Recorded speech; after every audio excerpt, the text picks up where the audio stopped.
आज की इस वीडियो के अंदर हम जानेंगे कि पशुओं के अंदर जो रूमिनेंट जानवर होते हैं उनके अंदर सिंपल इंडाइजेशन क्या होता है।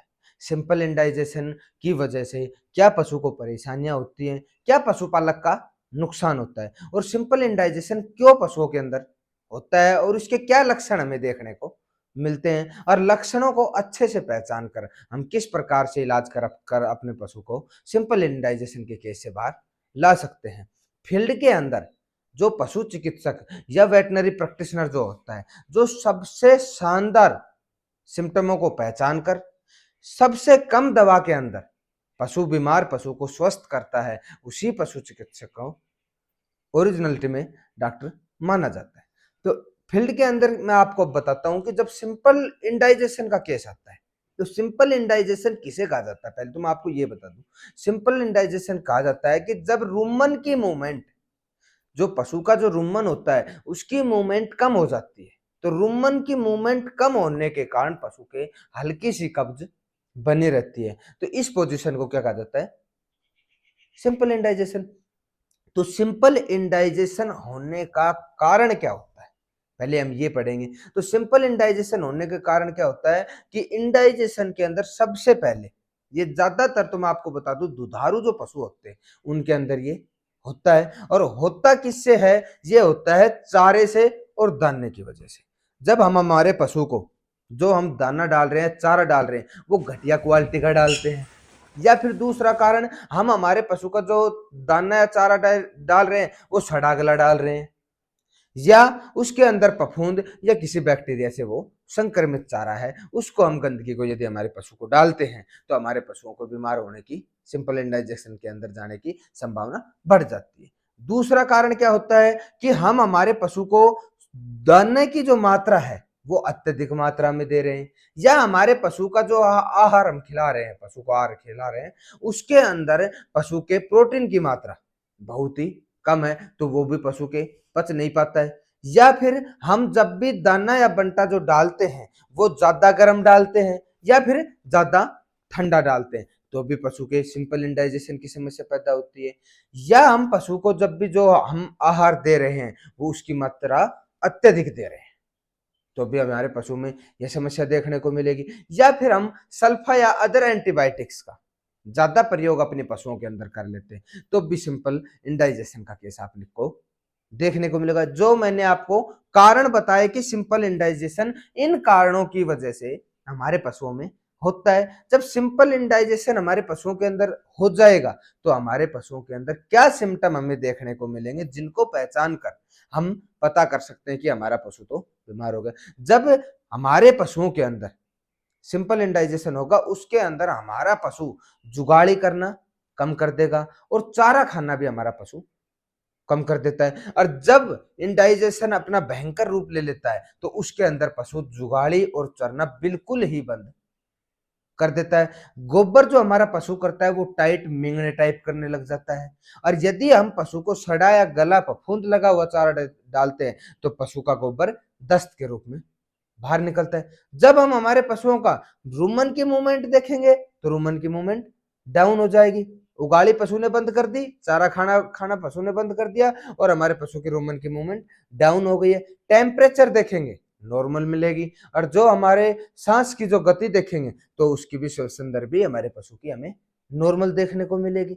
साथ में हमें लक्षण हल्की सी हमारे पशुओं के अंदर टिम्पनी देखने को मिलेगी, ना कि ज्यादा ना कि कम, हल्की सी टिम्पनी हमारे पशुओं में हल्का सा आफरा में देखने को मिलेगा। गोबर की पोजीशन में आपको बता दें, जब ऐसे लक्षण आप अपने पशुओं के अंदर देखें, जब ऐसे लक्षण हमारे पशुओं में हम देखें तो हमें क्या इलाज करना चाहिए। और जब पशु कम उगालता है या कम जुगाड़ी करता है, पशु कम खाता है, तो उसके अंदर पशु का तो दूध तो ऑटोमेटिक कम हो जाता है। ऐसे लक्षण हमें अपने पशुओं के अंदर देखने को मिलते हैं। तो उसके अंदर हम क्या इलाज करें कि इलाज के अंदर हम इलाज करने से हमारे पशु की स्थिति बिल्कुल स्वस्थ हो जाए, जो आप अपने घर पर बैठकर या आराम से, जो हमारी ये वीडियो देख रहे हैं इस वीडियो को देखकर आप आराम से कर सकते हैं। यदि आपके पशु की गंभीर स्थिति नहीं हुई है, स्टार्टिंग में ही आपने अपने पशु को संभाल लिया है, जिसके अंदर नॉर्मली हमारे पशु ने दाना बंटा खाना कम ही किया है,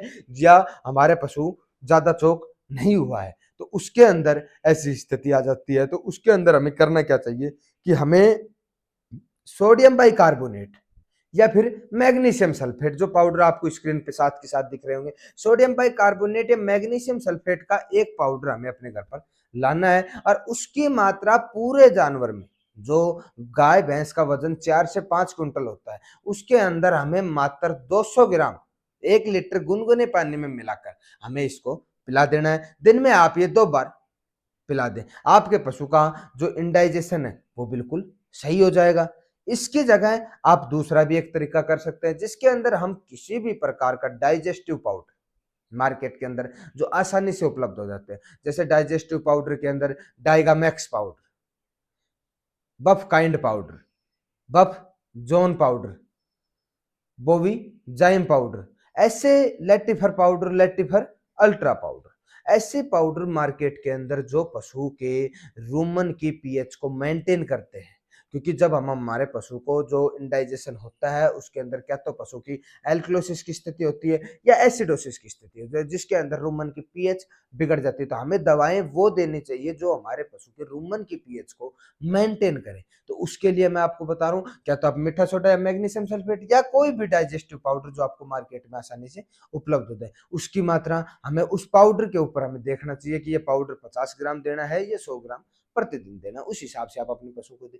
साथ में आप उसके अंदर एक जो रूमन की स्थिति हो उसको नॉर्मल कर दे, इसके लिए आप इकोटास टैबलेट यूज कर सकते हैं। साथ में आप लिवर टॉनिक के लिए आप लिव 52 या ब्रोटोन अपने पशुओं में यूज कर सकते हैं। आप टैबलेट लिव 52 की टैबलेट भी आप 2 लिव 52 की टैबलेट ले लें एक समय पर, 2 इकोटास की टैबलेट ले लें और साथ में आप बोविजाइम या लेटिफरल्टा किसी भी प्रकार का डाइजेस्टिव पाउडर ले लें। वो अपने पशु को गुड़ में मिलाकर लड्डू बनाकर आप खिलाएं या दाने बंटे में हल्का से मिलाकर आप दे दें, जिससे आपके पशु का बिल्कुल डाइजेस्टिव अच्छा हो जाएगा। यदि हमारे पशुओं में ये तरीका हमने कर लिया और ये तरीका करने के बाद हमारे पशुओं में डाइजेस्टिव सिस्टम हमारे पशु का नहीं खुला, हमारा पशु अच्छे से नहीं चल रहा है, लक्षण सेम आ रहे हैं, तो उसके अंदर हमें करना क्या है, उस केस के अंदर हमें एनएस सिंपल लेना है और एनएस 500 ml के अंदर हमें सोडियम बाइकार्बोनेट के एम्पूल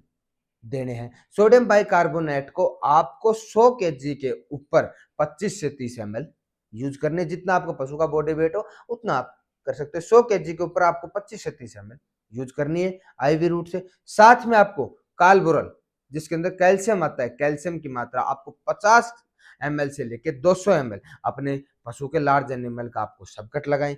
साथ में आप बी कॉम्प्लेक्स के अंदर रोमेरिक या फिर मिकोवेट इंजेक्शन जो आप 10 से 15 ml की डोज के अंदर अपने पशुओं को दे सकते हैं। साथ में हाई मल्टीविटामिन, जिसके अंदर आप मिकोएट एक्सल या फिर ट्राइबीवेट इंजेक्शन का आप प्रयोग कर सकते हैं। इन सब चीजों का आप यदि उपयोग में लेंगे, साथ में जो मैंने आपको डाइजेस्टिव पाउडर और जो मैंने आपको सोडियम बाइकार्बोनेट और मैग्नीशियम सल्फेट बताया, यदि ये ट्रीटमेंट आप अपने पशुओं को देते हैं या आप अपनी प्रैक्टिस के अंदर अपने बीमार जानवरों को आप दिलवाते हैं, तो आपको रिजल्ट बहुत ही शानदार देखने को मिलेंगे। और इसके अंदर क्या कमी रही और क्या आपको आगे पूछना है सिंपल इंडाइजेशन के बारे में या किन टॉपिकों पे आपको वीडियो चाहिए, उसके लिए आप मेरे कमेंट बॉक्स में जाके कमेंट कर सकते हैं। और जो भी भाई हमारे इस चैनल से अभी नए जुड़े हैं तो कृपया करके चैनल को सब्सक्राइब कर ले, साथ में वीडियो को अच्छी लगी हो तो ज़्यादा से ज़्यादा शेयर करें। धन्यवाद।